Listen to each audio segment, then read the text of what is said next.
நீ மது அருந்தி கொண்டு பேசுகிறாய் என்பதற்கு காரணம் திராவிடமா? நீ இந்த நாட்டுல கண்ட பெண்களையோடு இந்த நாட்டுல நீ தலைவி செய்கிறாய். இல்ல தனிப்பட்ட விமர்சனம் கேளுங்க. சுந்தர் பிச்சையை சந்திக்கிறார்.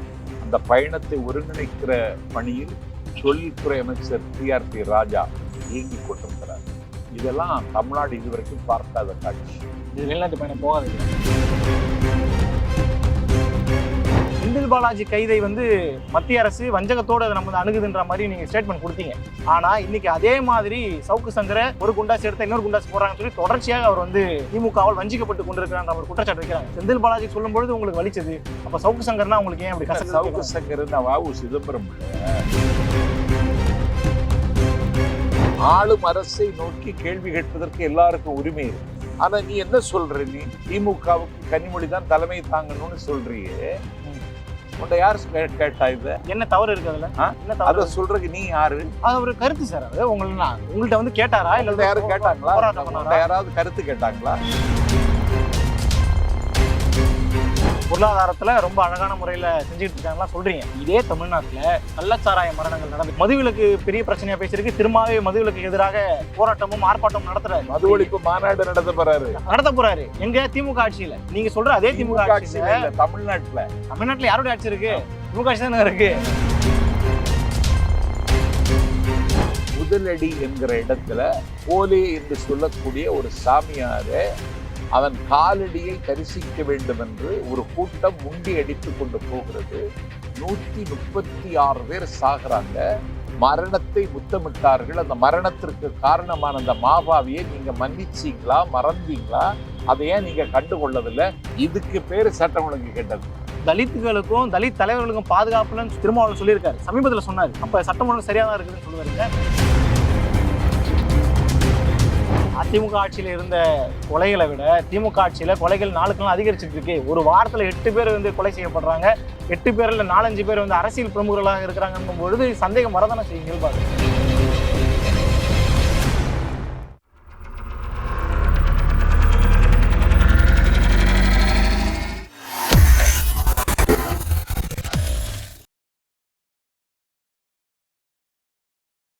ஐத்தமிழ் நேயர்களுக்கு வணக்கம். இன்றைய நேர்காணலில் நம்மோடு இணைந்திருக்கக்கூடிய சிறப்பு விருந்தினர் மிகச்சிறந்த இலக்கியவாதி, அரசியல் தலைவர், நாடறிந்த பேச்சாளர் திரு நாஞ்சில் சம்பத் அவர்கள். வணக்கம் சார். வணக்கம். எப்படி இருக்கீங்க? நல்லா. திருமாவுடைய பிறந்தநாள் அந்த மாநாட்டிலே கவிதை வாசிக்கிறாங்க. அந்த கவிதையில சம்பந்தமே இல்லாம ஒரு பிறந்தநாள் விழாவில் நீங்க திருமாவளவனை பற்றியோ இப்ப இருக்கக்கூடிய முதல்வரை பற்றியோ நீ பெருமையை பேசுறது யாரும் எதுவும் சொல்ல போறதில்ல, வரவேற்பாங்க. சீமானையே இவ்வளவு கடுமையா விமர்சனம் பண்ணி அங்க கவிதை சொல்ல வேண்டிய தேவை என்ன இருக்கு?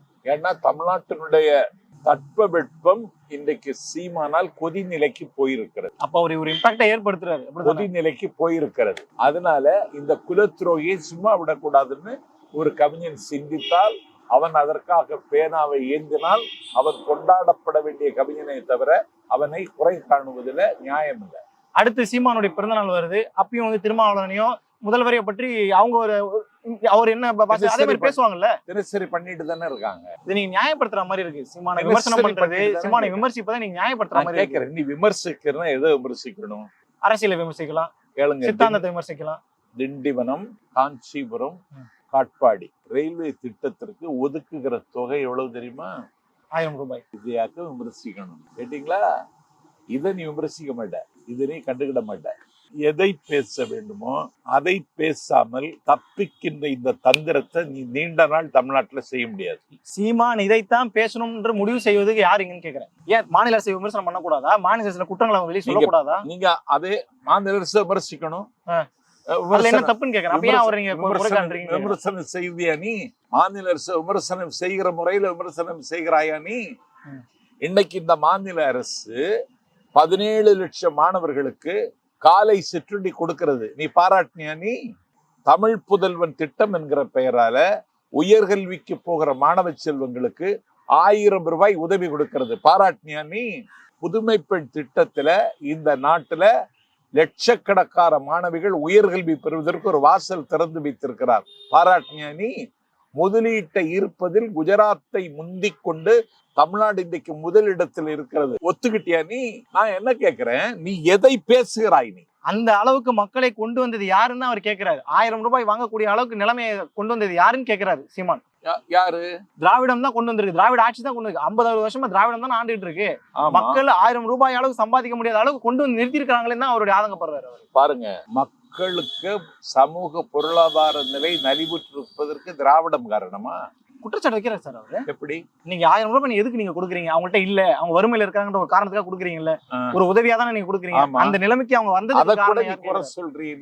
நீ கொடுக்க வேண்டாம், கொடுப்பதே குற்றம்னு சொல்லுகிறாய். நீ மனிதனா? நீ 1000 ரூபாய் வாங்குகிற நிலைமையில் அவன் இருக்கிறான்னு தெரிஞ்சு கொடுக்கிறாருல முதலமைச்சர். அதை நீ பாராட்ட வேண்டாமா? கொண்டு வந்தது முதலமைச்சர் தானேங்கிறாரு அவரு. அவர் எப்படி கொண்டு வந்தாரு? திராவிடம் தானே கொண்டு வந்ததுன்றாரு. அவர் எப்படிங்க கொண்டு வந்தாரு? நீ 6000 ரூபாய்க்கு சட்டை போடுறேன்னா அதுக்கு காரணம் திராவிடமா? நீ மது அருந்தி கொண்டு பேசுகிறாய் என்பதற்கு காரணம் திராவிடமா? நீ இந்த நாட்டுல கண்ட பெண்களையோடு இந்த நாட்டுல நீ கலவி செய்கிறாய். இல்ல, தனிப்பட்ட விமர்சனம் கேளுங்க, அதுக்கு பேர் திராவிடமா? திராவிடம் என்பது ஒரு உயிர் உள்ள கான்செப்ட். அது இதை புரிந்து கொள்ளக்கூடிய சராசரி அறிவு கூட நண்பர் சீமானுக்கு இல்லை. நான் அவர்கிட்ட சொல்லிட்டேன், கம்பேரிட்டிவ் திராவிடியன் கிராமர் புக்கு அதை முதல்ல வாங்கி படியுங்க. சூரிய நாராயண சாஸ்திரியார் என்கிற பரிதிமார் கலைஞர்கள் புத்தகத்தை வாங்கி படியுங்க. இல்லாவிட்டால் இந்த நாட்டுல நீங்க பெரிய அறிஞர் அப்பாத்துரை அவர்கள் எழுதிய புத்தகத்தை வாங்கி படியுங்க. இல்லாவிட்டால் நீங்கள் மனோன்மணியம் சுந்தரம் பிள்ளையாவது வாசியுங்க.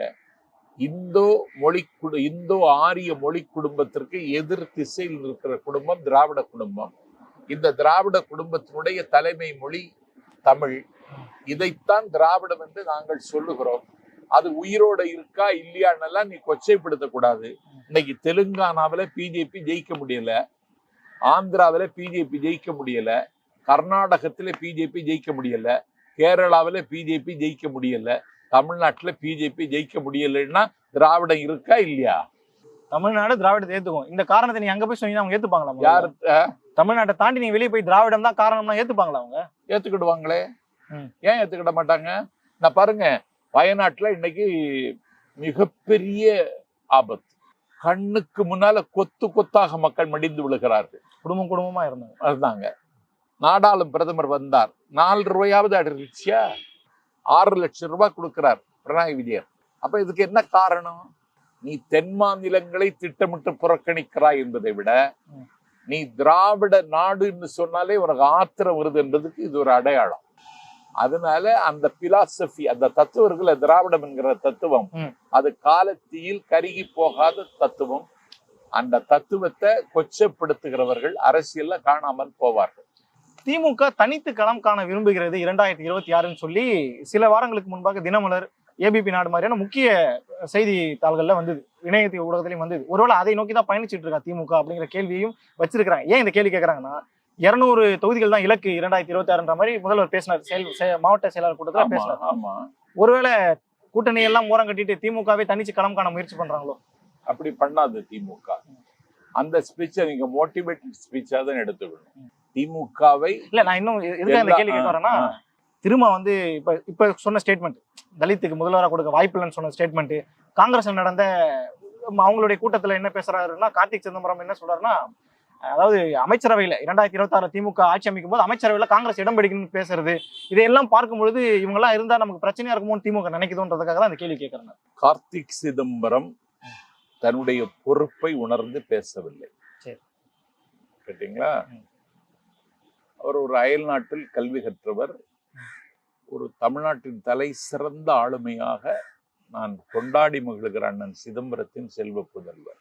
சிவகங்கை மாவட்டத்திலே அவரை வேட்பாளராக நிறுத்துவதற்கு அந்த கட்சியில் இருக்கிறவர்களை எதிர்ப்பு தெரிவித்ததற்கு பிறகு அதையும் தாண்டி அவர் வெற்றி பெறுவதற்கு வியர்வை பாசனம் செய்தவர்கள் திமுக தோழர்கள். அதனால இந்த ஃப்ரேம் இந்த கூட்டணிக்குள்ள இருக்கும். இந்த கூட்டணியில ஒரு குண்டூசியை கூட எறியக்கூடாதுங்கிற பொறுப்புணர்ச்சி என்னுடைய நல்ல நண்பன் கார்த்திக் சிதம்பரத்திற்கு இல்லை என்பதில் எனக்கு கவலை மிக உண்டு. பொறுப்புணர்ச்சி இல்லை நீங்க சொல்றதுனால ஒரு இந்த விஷயத்துல அவர் பேசுற விஷயம் கூட நான் சொல்லிடுறேன். திமுகவோட கூட்டணியில இருக்கிறோன்றதுக்காக மக்கள் பிரச்சனையை பேசாம இருக்கக்கூடாதுங்கிறாரு. அப்படின்னா மக்கள் பிரச்சனையை பேசாம இருக்கக்கூடாத சூழல்ல திமுக உருவாக்கி வச்சிருக்கா? நான் சொல்ல தாராளமா பேசுங்கிறானா, பேசக்கூடாதுன்னு சொல்லலையே. நீங்க ஒரு காமராஜர் பிறந்த நாளாவே கொண்டாடாதவங்க நீங்க போய் மக்கள் பிரச்சனை என்ன பேசுவீங்க? நீங்க நாங்க திமுக பாரபட்சமாக நடந்து கொண்டதா, பாகுபாட்டோடு பார்க்கிறதா? அப்படி ஒண்ணுமே கிடையாது. நண்பர் கார்த்திக் சிதம்பரம் அத்துமீறுகிறார். கார்த்திக் சிதம்பரம் நிலைமை தெரியாமல் பேசுகிறார். இது அவருடைய உயரத்தை குறைக்குமே தவிர அவருக்கு அது மாண்பு சேர்க்காது.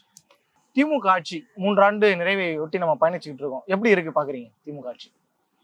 இன்னைக்கு முதலமைச்சர் 27ஆம் தேதி அமெரிக்கா போறார். சுந்தர் பிச்சை சந்திக்கிறார். அந்த பயணத்தை ஒருங்கிணைக்கிற பணியில் தொழில்துறை அமைச்சர் டிஆர்பி ராஜா இயங்கிக் கொண்டிருக்கிறார். இதெல்லாம் தமிழ்நாடு இதுவரைக்கும் பார்க்காத காட்சி. இது வெளிநாட்டு பயணம் போகாது. வெளிநாட்டு பயணம் போவாங்க, முதலீட்டை ஈர்ப்பதற்கென்று போகிற பயணம் எல்லாம் தமிழ்நாடு இதுவரைக்கும் பார்க்கல. அதிமுக ஆட்சி எதுவுமே நடக்கலையே. வெளிநாட்டுல இருக்கக்கூடிய முதலீடுகளை ஈர்ப்பதற்கு நந்தம்பாக்கத்துல இந்த நாட்டுல அதற்கென்றே மாநாடு போட்ட கட்சி திமுக. கேட்டீங்களா? அதை தாண்டி தமிழ்நாடு எல்லா துறையிலும் தலை நிமிர்ந்து இன்னைக்கு நிற்கிறது. இந்தியாவினுடைய கல்விக்கு கேபிட்டல் சிட்டி தமிழ்நாடு, மெடிக்கலுக்கு கேபிட்டல் சிட்டி தமிழ்நாடு, ஒரு வாழ்க்கை தரத்துல முதல் இடத்துல இருக்கிற மாநிலம் தமிழ்நாடு. எங்களுக்கு என்ன குறை இந்த ஆட்சிக்குன்னா, ஒரு 20,000 கோடி வரணும், ஜிஎஸ்டியில வரல. பேரிடர் பெருவெள்ளம் வந்தபோது 37,000 கோடி கேட்டார் முதலமைச்சர். வெறும் 276 கோடி தந்தாங்க.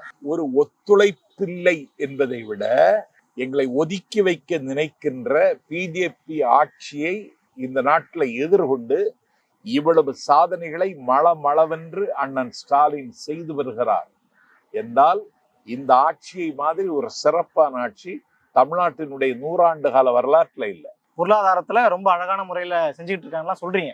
இதே தமிழ்நாட்டுல கள்ளச்சாராய மரணங்கள் நடந்தது. நம்ம போன வருஷம் இதே நேரத்தில் நம்ம பேசணும். அப்ப 22 பேர், இந்த 22 பேர் சேர்த்து இப்ப சமீபத்தில் நடந்த கள்ளச்சாராய மரணம் 60 பேர். சட்ட ஒழுங்கு பெரிய அளவுல பாதிக்கப்பட்டிருக்கின்ற குற்றச்சாட்டு வைக்கப்பட்டிருக்கு. மதுவிலக்கு பெரிய பிரச்சனையா பேசியிருக்கு. திரும்பவே மதுவிலக்கு எதிராக போராட்டமும் ஆர்ப்பாட்டமும் நடத்துறாரு. மது ஒழிப்பு மாநாடு நடத்த போறாரு. எங்க? திமுக ஆட்சியில. நீங்க சொல்ற அதே திமுக ஆட்சியில தமிழ்நாட்டுல யாருடைய ஆட்சி இருக்கு? திமுக ஆட்சி தானே இருக்கு. இவ்வளவு பிரச்சனைகள், உட்கட்டமைப்பு பிரச்சனைகள் இருக்கு. இந்த நேரத்துல தமிழ்நாடு வந்து நல்லா இருக்கு, முதல்வர் சொல்ற மாதிரி எந்த ஒரு பிரச்சனையும் இல்லை, தமிழ்நாட்டுல வந்து ரொம்ப அமைதி மாநிலமாக திகழ்கின்றதெல்லாம் சரியான வாதம் தானான்ற மாதிரி கேட்கிறேன். ஆங்காங்கே ஒரு கொலை நடந்தால் அதனாலேயே நாட்டுல சட்டம் ஒழுங்கு கட்டுவிட்டதுன்னு பேசிடுவீங்களா? உத்தரப்பிரதேசத்துல ஹதராஸ்ல முதலடி என்கிற இடத்துல போலே என்று சொல்லக்கூடிய ஒரு சாமியாரை அவன் காலடியை தரிசிக்க வேண்டும் என்று ஒரு கூட்டம் உண்டி அடித்து கொண்டு போகிறது. 136 பேர் சாகுறாங்க. இன்னும் அந்த அவன் மேல எஃப்ஐஆர் போடல, அவனை கைது செய்யல. நீ ஏன் இப்படி செய்தேன்னு கேள்வி கேட்க ஒருவேளை முன்வரல. 123 பேர் மரணத்தை முத்தமிட்டார்கள். அந்த மரணத்திற்கு காரணமான அந்த மாபாவியை நீங்க மன்னிச்சீங்களா, மறந்தீங்களா? அதை ஏன் நீங்க கண்டுகொள்ளவில்லை? இதுக்கு பேரு சட்டம் ஒழுங்கு கெட்டது. தலித்துகளுக்கும் தலித் தலைவர்களுக்கும் பாதுகாப்புலன்னு சொன்ன திருமாவளவன் சொல்லியிருக்காரு, சமீபத்துல சொன்னாரு. அப்ப சட்டம் ஒழுங்கு சரியாதான் இருக்குதுன்னு சொல்லுவாரீங்களா என்ன? நிச்சயமாக. நான் கேட்கிறேன், ஆம்ஸ்ட்ராங் படுகொலை நடந்ததற்கு பிறகு அந்த படுகொலைக்கு பின்னால் இந்த அரசு மேற்கொண்டிருக்கிற புலன் விசாரணை, கைது நடவடிக்கைகளும் நான் கேட்கிறேன், இந்தியாவில எந்த மாநிலத்திலேயாவது நடந்திருக்கா? அப்படி ஒரு படுகொலை நடந்திருக்க கூடாது. படுகொலை நடந்ததுல உளவுத்துறைக்கு இந்த நாட்டுல அதை அனுமானிக்காது உளவுத்துறை செய்த குற்றம்தான். ஆனால் அதை தாண்டி அந்த படுகொலையை விசாரிப்பதற்கு திமுக அரசு இன்றைக்கு மேற்கொண்டிருக்கிற நடவடிக்கையை இந்த நாட்டுல எல்லோரும் பாராட்டுகிறார்கள் என்று ஞாபகத்தில் வச்சுடுங்க. அதிமுக ஆட்சியில இருந்த கொலைகளை விட திமுக ஆட்சியில கொலைகள் நாளுக்கு நாள் அதிகரிச்சுட்டு இருக்கு. ஒரு வாரத்துல 8 பேர் வந்து கொலை செய்யப்படுறாங்க. 8 பேர்ல 4-5 பேர் வந்து அரசியல் பிரமுகர்களாக இருக்கிறாங்கன்னும் பொழுது சந்தேகம் வரதானே செய்யும் இயல்பாக. தம்பி, இது வந்து தனி மனிதர்களுக்குள்ளே நடக்கிற பகை, பூசல், பொறாமை இதுல வர்றது இல்ல. அந்த ரவுடிகளை கட்டுப்படுத்தி ஒழுங்கு கெட்டதுன்னா இதுக்கு இது உதாரணம் இல்ல. அந்த ரவுடிகளை நம்ம கட்டுப்படுத்தி இருந்தா நீங்க ஆம்ஸ்ட்ராங் நம்ம பறி கொடுத்துருக்க மாட்டோம்ல. இல்ல, நிச்சயமாக. ஆனா இன்னைக்கு அரசு இதுல பாடம் கற்றுக்கொண்டு நடவடிக்கை மேற்கொண்டு வருகிறது. நம்ம கடந்த பேட்டியில நம்ம பேசும்பொழுது செந்தில் பாலாஜி கைது அப்ப நடந்தது. அப்ப நம்ம ரொம்ப தீவிரமா அதை பற்றி பேசிட்டு இருந்தோம். செந்தில் பாலாஜி கைதை வந்து மத்திய அரசு வஞ்சகத்தோடு அதை நம்ம அணுகுதுன்ற மாதிரி நீங்க ஸ்டேட்மெண்ட் கொடுத்தீங்க.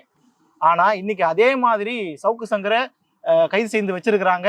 ஒரு ஜாமீன்ல எடுத்தா இன்னொரு கேஸ் போடுறாங்க, ஒரு குண்டாஸ் எடுத்தா இன்னொரு குண்டாஸ் போடுறாங்கன்னு சொல்லி தொடர்ச்சியாக அவர் வந்து திமுகவால் வஞ்சிக்கப்பட்டு கொண்டிருக்கிறான்ற ஒரு குற்றச்சாட்டு வைக்கிறாங்க. செந்தில் பாலாஜி சொல்லும் பொழுது உங்களுக்கு வலிச்சது, அப்ப சவுக்கு சங்கர்னா உங்களுக்கு ஏன் அப்படி கசக்குது? சவுக்கு சங்கர்னா வாவு சிதம்பரம் பிள்ளையா? சவுக்கு சங்கர்னு வீரபாண்டிய கட்டபொம்மனா? இல்ல, ஆளும் அரசை நோக்கி எதிர்த்து கேள்வி கேட்கக்கூடிய நபர் அவர். அது அவனுக்கு பிளப்புங்க. ஆளும் அரசை நோக்கி கேள்வி கேட்பதற்கு எல்லாருக்கும் உரிமை இருக்கு. ஆனா நீ என்ன சொல்ற? நீ திமுகவுக்கு கனிமொழி தான் தலைமை தாங்கணும்னு சொல்றியே, உன்னை யார் கேட்டா? இத என்ன தவறு இருக்கு அதுல?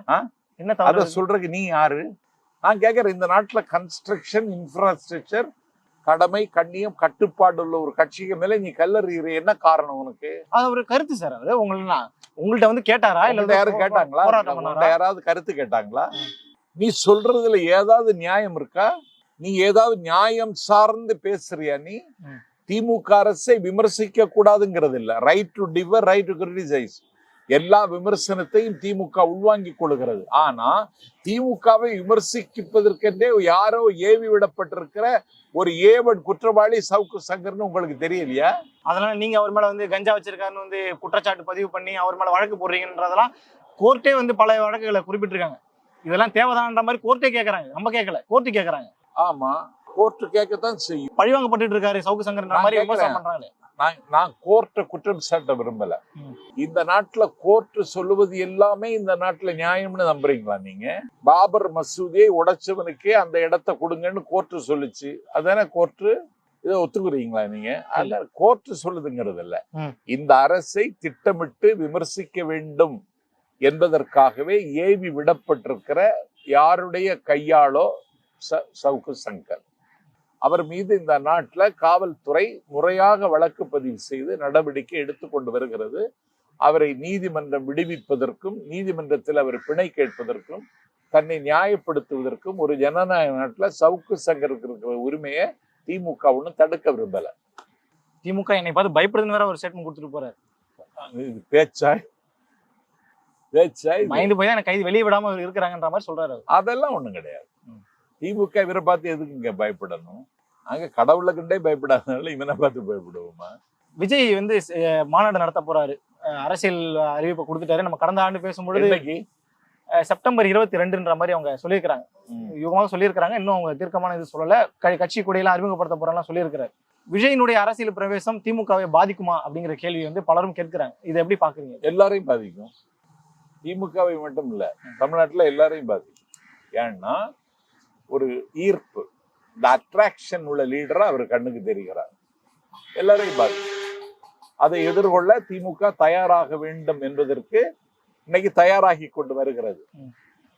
கலைஞர் 100ஆண்டு விழா பேச்சு போட்டின்னு ஒண்ணு அறிவிச்சு பேச்சு போட்டியில கலந்து கொள்ள அழைப்பு விடுத்தப்படுது. ஆச்சரியப்படுவீங்க தம்பி, 17,000 பேர் கொடுத்திருக்கிறார்கள்.